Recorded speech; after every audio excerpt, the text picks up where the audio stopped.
नमस्कार दोस्तों।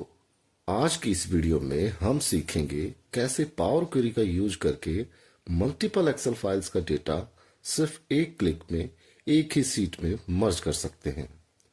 अगर आप हर महीने अलग अलग फाइल्स का डेटा कॉपी पेस्ट करते करते थक चुके हैं तो आज आप पावर क्वेरी का रियल मैजिक देखने वाले हैं। वीडियो को एंड तक जरूर देखिए क्योंकि मैं आपको step by step beginner friendly तरीके से सब कुछ समझाऊंगा और लास्ट में एक छोटा सा प्रो टिप भी दूंगा जो आपका काम 10x फास्ट कर देगा। पहले मैं आपको एक सिंपल सा रियल लाइफ कॉन्टेक्स्ट दे देता हूँ। मान लीजिए आप किसी स्टोर या कंपनी में काम करते हैं जिनकी मल्टीपल ब्रांचेज हैं, जैसे दिल्ली, मुंबई, जयपुर, हर जगह अलग अलग लोकेशन। अब हर ब्रांच आपको अपनी सेल्स की एक्सेल फाइल भेज रही है, कभी डेली, कभी वीकली, कभी मंथली। और आपका काम है इन सब अलग अलग एक्सेल फाइल्स को एक सिंगल सीट में कंसोलिडेट करना ताकि आप उस पर प्रॉपर रिपोर्टिंग कर सकें।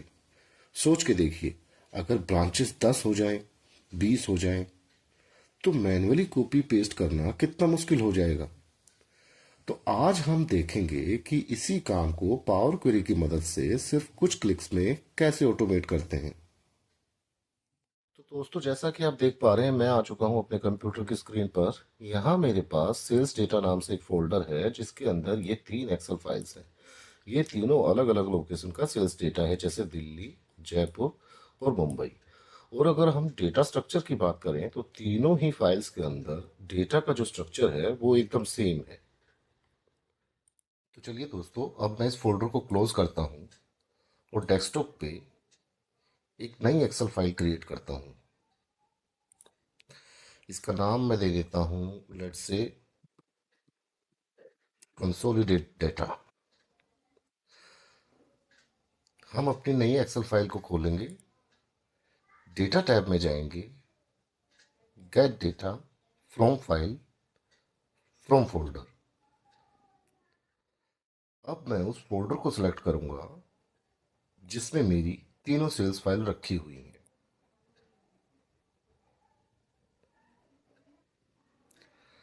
आप देख सकते हैं पावर क्वेरी ने फोल्डर के अंदर जितनी भी एक्सेल फाइल थी उनकी एक लिस्ट बना दी है। अब मैं ट्रांसफॉर्म डेटा टैब पे क्लिक करूंगा तो अब अपना पावर क्वेरी एडिटर ओपन हो चुका है। जैसा कि आप देख पा रहे हैं, पावर क्वेरी ने यहाँ पे एक कॉलम ऐड कर दिया है कंटेंट नाम से, और उसके अंदर बाइनरी लिखा हुआ है। अब ये बाइनरी क्या होता है? एक्चुअली कंप्यूटर के लिए चाहे कोई भी फाइल टाइप हो, चाहे वो इमेज हो, पीडीएफ हो, एक्सेल हो, एक्सएमएल हो, वो सब बाइनरी ही होती है। बाइनरी के अंदर 0 और 1 की फॉर्म में डेटा को स्टोर किया जाता है कंप्यूटर के द्वारा। अब इस बाइनरी को एक रीडेबल फॉर्मेट में बनाने के लिए मैं क्या करूँगा, मैं ऐड कॉलम टैब में जाऊँगा और एक कस्टम कॉलम ऐड करूँगा। लेट्स से मैं इसका नाम दे देता हूँ एक्सेल डेटा। अब मैं यहाँ फंक्शन यूज करता हूँ एक्सेल डॉट वर्कबुक। पैरेंथेसिस को ओपन करता हूँ, कंटेंट कॉलम को फीड करता हूँ, पैरेंथेसिस क्लोज, ओके। आप देखेंगे कि मेरे पास यहाँ पे एक कॉलम ऐड होके आ गया है जिसका नाम है एक्सेल डेटा। और अब मैं एक्चुअल में उस डेटा के स्ट्रक्चर को पढ़ पा रहा हूँ जो मेरे एक्सेल सीट के अंदर है। नेम कॉलम मुझे बताता है उस सीट का नाम दिल्ली है। डेटा कॉलम के अंदर जो ये टेबल आप देख रहे हैं, ये एक्चुअली वो डेटा है जो उस एक्सेल फाइल के अंदर स्टोर है। आइटम के अंदर मुझे अभी टैली दिखा रहा है क्योंकि हमारी एक्सेल सीट के अंदर कोई रेंज नहीं है जिसको हमने कोई नाम दे रखा हो, और ना ही कोई टेबल है जिसको कि हमने सेपरेटली कोई अलग से नाम दिया हो। काइंड में मुझे ये बता रहा है कि वो एक सीट है, और हिडन मुझे बताता है कि क्या जो एक्सेल सीट अभी हमने यहाँ खोली हुई है उसके अंदर क्या कोई हिडन एक्सेल सीट भी है। अगर है तो मुझे यहाँ पे फॉल्स की जगह ट्रू दिखाई देगा। जैसा कि आप देख पा रहे हैं, अब मेरे पास यहाँ पे एक एक्सेल डेटा है। मैं क्या करता हूँ, मुझे बाकी के कॉलम्स की ज़रूरत नहीं है तो इस पर मैं राइट क्लिक करके बाकी के कॉलम्स को डिलीट कर देता हूँ। अब जैसा कि हमने अभी देखा था, मेरे को केवल इन दो कॉलम्स की ज़रूरत है, नेम और डेटा की। मैं केवल इन दो कॉलम को यहाँ से एक्सपेंड करूँगा। कैसे?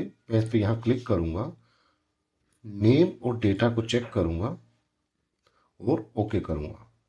आप देख पा रहे हैं कि एक तरफ जो है नेम आ चुका है मेरा ब्रांचेज का, और दूसरी तरफ मेरे पास वो एक्चुअल डेटा आ चुका है जो उन सीट्स के अंदर है।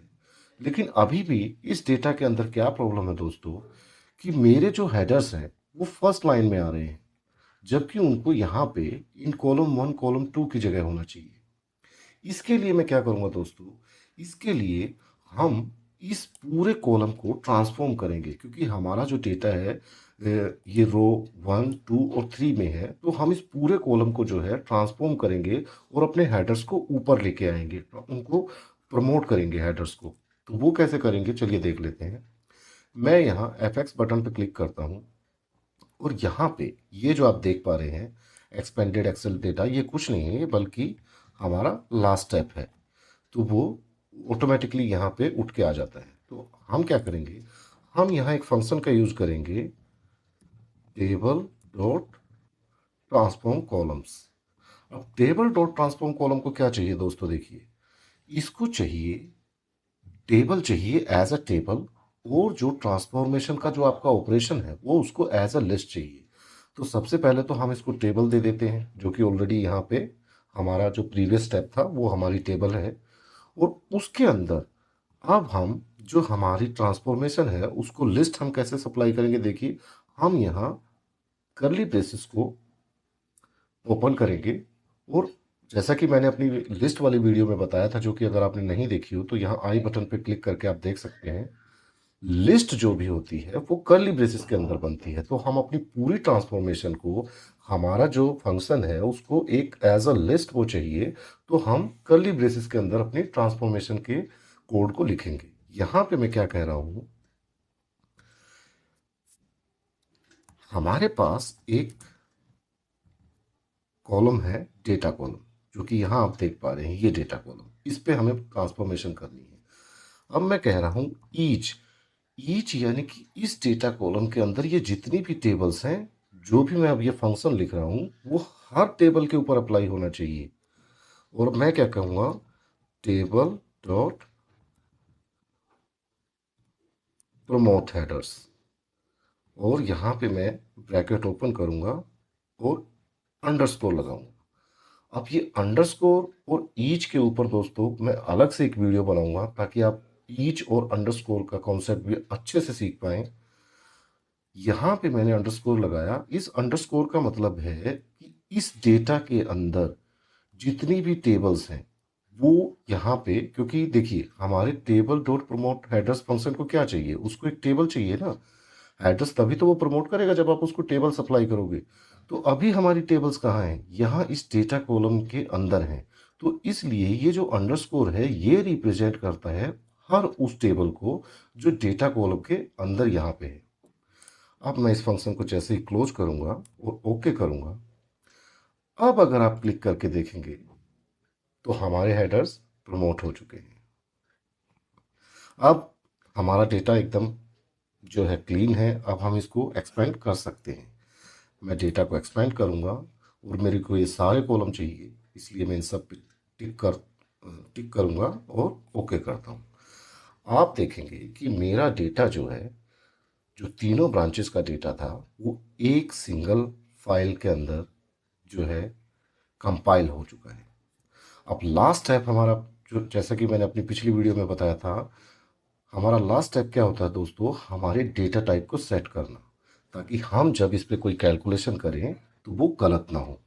तो यहाँ पे मैं डेट को एज डेट सेट कर दूंगा, और क्वांटिटी को होल नंबर, और रेट को भी होल नंबर। अब अगर मैं यहाँ पे होम टैब में जाके इसको क्लोज एंड लोड करूँगा, तो आप देखेंगे कि हमारा सारा डेटा तीनों सीट्स का कंपाइल होके हमारी एक सीट के अंदर आ चुका है। तो दोस्तों देखा आपने किस तरह हम पावर क्वेरी का यूज करके मल्टीपल एक्सेल फाइल्स के डेटा को एक सिंगल सीट के अंदर कंपाइल कर सकते हैं, वो भी बिना किसी फार्मूला के और बिना अपने सोर्स डेटा को हाथ लगाए। अब मैं आपको बताता हूँ वो प्रो टिप जिसका कि मैंने अपने वीडियो के शुरू में जिक्र किया था। अब मान लीजिए मेरे पास ये अलग से एक डेटा आ गया चंडीगढ़ ब्रांच का। अब मुझे इसको दोबारा से ट्रांसफॉर्म करने की ज़रूरत नहीं है, बल्कि मैं सिंपली इस डेटा को यहाँ से कट करूँगा और उस फोल्डर के अंदर पेस्ट कर दूंगा जहाँ पे मेरा डेटा है। अब अगर मैं डेटा टैब में आके रिफ्रेश ऑल करूँगा तो आप देखेंगे कि चंडीगढ़ ब्रांच का डेटा यहाँ ऑटोमेटिकली ऐड हो चुका है। तो देखा दोस्तों, कैसे पावर क्वेरी हमारे काम को कितना आसान बना देता है।